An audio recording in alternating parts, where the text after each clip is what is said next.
আসসালামু আলাইকুম।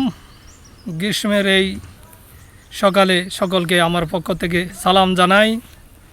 আমি এখন অবস্থান করছি খামার শেষ সীমানা বড়দিয়া ইউনিয়নের শুরু, যেটা খামার শেষ সীমানা থেকে শুরু হয়েছে হাতিয়া বিল, যে বিলে এখন বর্তমানে পানি নাই।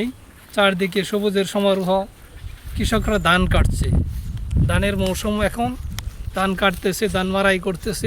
জমিতে প্রচুর পরিমাণ ফসল উৎপাদন হয়েছে। নাতিশীতোষ্ণ আবহাওয়ায় কৃষকরা ধান কেটে ধান গোলায় ভরতেছে।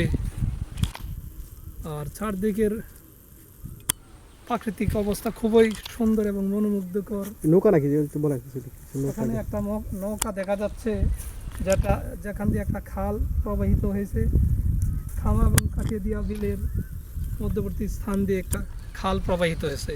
এখানে একটা নৌকা দেখা যাচ্ছে, যেটা ধন্যবাদ সকলকে।